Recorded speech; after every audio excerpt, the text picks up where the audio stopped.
It was a quiet Saturday morning in a small American town. The sun had just risen, and the streets were still calm. Birds sang on the trees, and families were coming out for walks. One of them was an old man named James Walker, a retired Marine sergeant who had served his country for more than 20 years. Even after retirement, he kept his posture straight and his heart strong.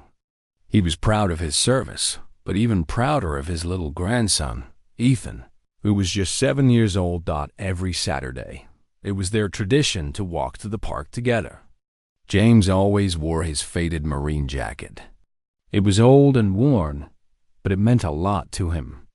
Some medals were pinned to the front of it, each one telling a story of courage and duty. Ethan always asked about them. "Grandpa, which one is your favorite?" he asked as they walked hand in hand. James smiled and replied, "All of them, buddy. Each one reminds me that we always stand up for what's right." They stopped by the small cafe at the corner to buy ice cream. The cafe owner, Mrs. Lopez, waved and said, "Morning, Sergeant. Ethan, want your usual vanilla?" Ethan nodded with a big grin. Everything felt peaceful, simple, and happy. But not far away, a young police officer named Deputy Collins had just started his morning patrol. He was new to the job, only a few months into duty. He wanted to do well and make a name for himself in the department. He had received a report from dispatch about a suspicious man carrying something metallic near the park. The caller said the man was wearing an old military jacket and seemed tense. The description was vague, but Collins took it seriously. As James and Ethan left the cafe, they walked toward the playground. James pulled out his small pocket knife to slice an apple for Ethan, as he always did. The boy waited with excitement, licking his ice cream and watching his grandfather cut the fruit with care. Just then, a patrol car slowed down beside them. The young officer stepped out, hand on his belt. "Sir, please drop the knife," he called out. His voice was sharp and nervous. James turned, confused. "Excuse me? This? I'm just cutting apples for my grandson," he said calmly. Ethan looked up, sensing something was wrong. "It's okay, Grandpa," he whispered. James squeezed his hand gently. "Yes, son. Everything's fine." But Officer Collins didn't listen. He had seen too many warning videos during training. His heart raced, and his mind went straight to danger. "Sir, drop the knife right now," he repeated, louder this time. A few people nearby turned their heads. The peaceful street suddenly felt tense. James raised one hand slowly and spoke softly. "Officer, please relax. This is not a threat. Look, I'm with my grandson. I'm not here to cause trouble." But the young officer's hands were shaking. He kept shouting orders. The crowd began to gather, families from the park, people from the cafe, even a delivery driver who stopped his truck to see what was happening. Phones came out, cameras started recording. Ethan began to cry. He held his grandfather's hand tightly, whispering, "Grandpa, please don't let go." James looked down and smiled gently. "I won't, buddy. I promise." "Sir!" the officer shouted again, now visibly anxious. "Put the knife down or I'll have to act." James sighed. He knew what was coming. His instincts from years of training told him the young man was scared, not angry. "Son," he said softly, "you don't have to do this." But in that moment, the officer panicked. He pressed the trigger on his taser. James felt the electric jolt run through his body, and his knees gave out. He fell backward, still holding Ethan's small hand. The crowd gasped. Ethan screamed, "Grandpa!" and knelt beside him, shaking his shoulder. The old Marine's hat rolled onto the sidewalk, and his medals clinked softly against the pavement. The young officer froze. He hadn't expected this. His face turned pale as he realized what he had just done. "I didn't mean someone call an ambulance," he shouted, his voice trembling. But James was not seriously hurt. The shock had startled him, but he was still conscious.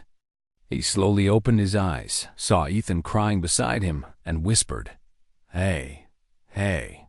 Grandpa's okay, buddy. Don't cry." The crowd began shouting at the officer. "He's an old man. He wasn't doing anything wrong. You tased a veteran with his grandson." People were angry, not violent, just heartbroken and disappointed. One man in the crowd, a middle-aged mechanic, recorded everything and uploaded the video to social media. Within minutes, dozens of people shared it. Some recognized James immediately. "Is that James Walker?" One person wrote, "He's a Marine hero from Fallujah." Another replied, "Yes, he saved my cousin's unit overseas." The news spread fast. Several local Marines who lived nearby saw the video. One of them, Corporal Ramirez, had served under James years ago. He was sitting at a diner with two other veterans when his phone buzzed. He watched the short clip in silence, then looked up at his friends. "That's Sergeant Walker," he said quietly. "He's the reason we're alive today." They didn't need to say more. They stood up, paid their bill, and left together. "Let's go," Ramirez said. "Nobody disrespects him like that." Back at the park, Officer Collins tried to control the situation, but it was too late. The people around him were filming, asking questions, demanding answers. He wanted to help James, but every move he made only made things worse. His training told him to wait for backup, but his heart told him to apologize. He crouched beside James. "Sir, I'm so sorry. I thought—" James raised a hand weakly. "Son, just breathe. You need to learn before you act. You could have hurt my grandson." That sentence hit him hard. Collins stepped back, his eyes full of guilt. He looked at Ethan, who was still crying softly beside his grandfather. The little boy didn't speak, but his sad eyes said everything. By now, several veterans had arrived on the street. Some came on motorcycles, some on foot, wearing old uniforms or jackets with Marine patches. People stepped aside as they came closer. There was no shouting, no anger, just quiet, strong respect. The first to reach James was Ramirez. He knelt down beside his old commander. "Sergeant Walker," he said softly. "We're here, sir." "You just stay still." James managed a faint smile. "Ramirez." "You came quick." Ramirez nodded. "Always, sir. Marines don't leave their own." In those 6 minutes after the taser hit, everything changed. What started as a misunderstanding had turned into a powerful moment of unity. The Marines didn't come to fight. They came to protect the dignity of a man who had once protected them all. The officer, seeing the group gather, realized how deep the respect for this man ran. He stepped back, overwhelmed. His radio buzzed, but he couldn't even speak. James looked around at the familiar faces of the men who had served under him. "Boys," he said weakly, "no need to make this bigger than it already is." But Ramirez shook his head. "Sir, this isn't about making it big. It's about making it right." The street fell completely silent. Even the birds had stopped singing. Ethan leaned against his grandfather, holding his hand tightly, feeling safe again now that others had come. The Marines helped James to his feet, steadying him carefully. The crowd watched in silence as the old veteran stood tall again, despite the tremor in his hands. His eyes met the officers. There was no hate, only disappointment mixed with quiet strength. The young officer lowered his head. He knew he had made a terrible mistake, one that would follow him for a long time. James looked at him and said softly, "Son, respect doesn't come from fear. It comes from understanding." Those words would stay with the young officer forever. As James and Ethan were helped into a nearby car to go home, people clapped quietly, some wiping tears from their eyes. The Marines stood guard until the car drove away. It wasn't about revenge. It was about honor. 6 minutes had changed everything. and by the time the sun fully rose over that little American town, everyone who had witnessed it would remember that morning as the day when one old Marine reminded everyone, young or old, uniform or not, what real respect looked like. The news of what happened to Sergeant James Walker spread across town faster than anyone expected. Within an hour, every cafe, shop, and small business was talking about it. People couldn't believe that a decorated Marine veteran had been tased while holding his grandson's hand. The video posted online had already gathered thousands of views, and local veterans from every branch of service were calling each other. Some came straight from their workplaces, still wearing overalls or office shirts. Others came from nearby homes where their uniforms hung in closets, neatly pressed but never forgotten. They all came with one thought in mind: respect. By the time James reached home with Ethan, a few of them were already outside his small white house. The Marines helped him inside, sitting him on the couch. Ethan stayed close, refusing to leave his side. His small hand never let go of his grandfather's. "Sir," said Ramirez, the tall Marine who had served under James years ago, "you want us to stay outside? There's a big crowd forming downtown. People are upset, and we don't want it to get messy." James looked tired but calm. "No," he said softly. "No fighting. We handle this with honor, just like we were taught." Ethan looked up at him and asked, "Grandpa, why did that officer hurt you? You didn't do anything wrong." James placed a hand on the boy's shoulder and said, "Sometimes people act out of fear, not hate." The young man didn't know who I was. Maybe he just needs someone to teach him better. Those words showed the difference between anger and wisdom. A few minutes later, a knock came at the door. It was the police chief himself. He was an older man, one who had known James for years. "Sergeant Walker," he said respectfully, "I came as soon as I saw the footage. I'm sorry for what happened. We'll take care of this." James nodded. "I appreciate that, Chief, but don't ruin that young man's life. He needs guidance, not punishment. Teach him what respect means." The chief was quiet for a moment. "You always were the better man, James." Meanwhile, downtown, more and more Marines had arrived. There were about 50 of them now, men and women standing tall, lined up along the sidewalks. People watched from shop windows as the Marines stood silently, arms folded, eyes forward.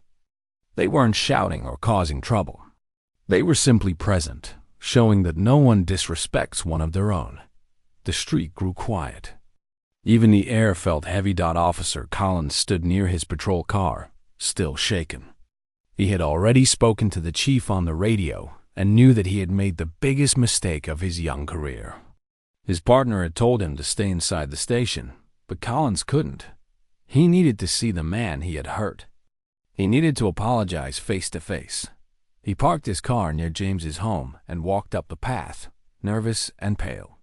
Ramirez opened the door before he could knock. "You have a lot of nerve showing up here, son," Ramirez said sternly. I just need to say sorry," the young officer replied. "Please." Ramirez looked at James, who nodded slowly. "Let him in." The room went quiet as the officer stepped inside. He looked at the old Marine, then at the small boy beside him. "Sir," he began, his voice trembling, "I made a terrible mistake. I let fear control me. I saw your jacket and thought of danger instead of honor. I can't take back what I did, but I promise I'll learn from it." James studied his face for a long moment. "What's your name, son?" "Collins, sir." "Deputy Mark Collins." James leaned forward a little, his voice soft but firm. "Mark, fear is natural, but it's your job to control it. That uniform doesn't make you stronger. It makes you responsible. You have to see people as human beings first." The young man's eyes filled with tears. "I understand now, sir. I truly do."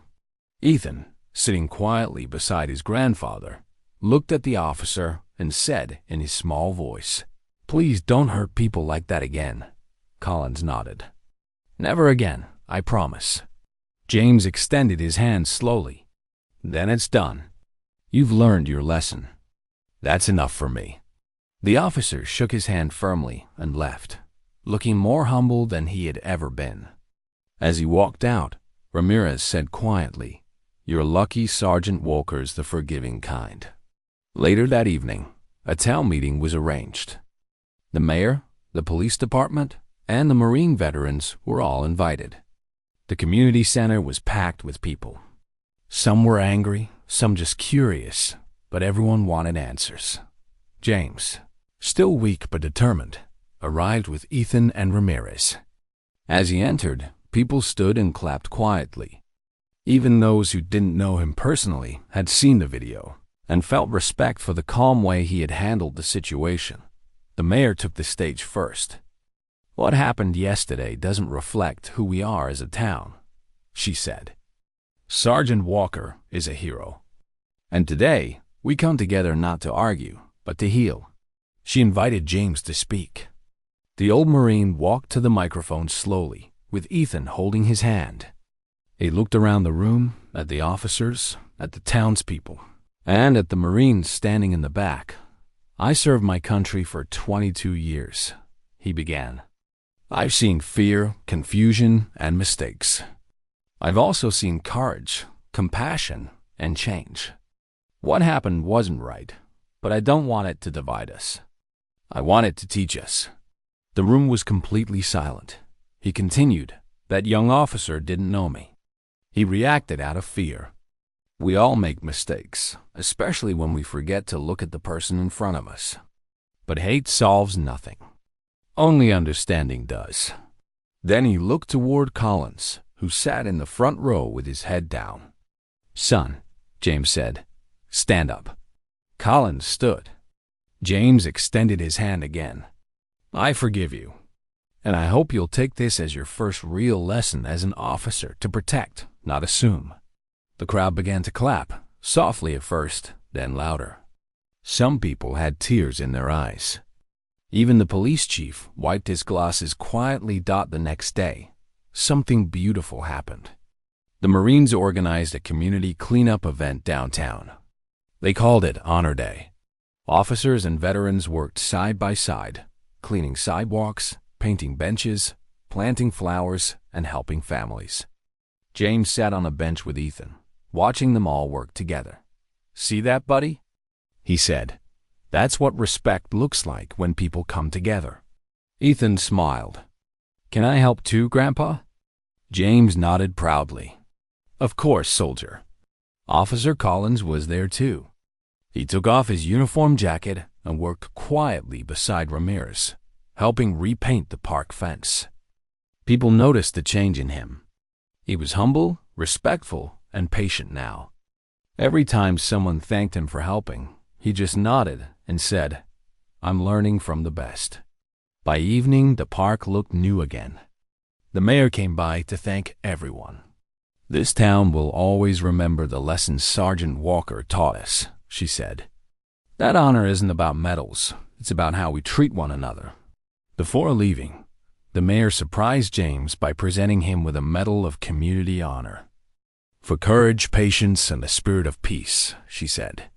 The crowd cheered, and Ethan's eyes sparkled with pride as he hugged his grandfather tightly.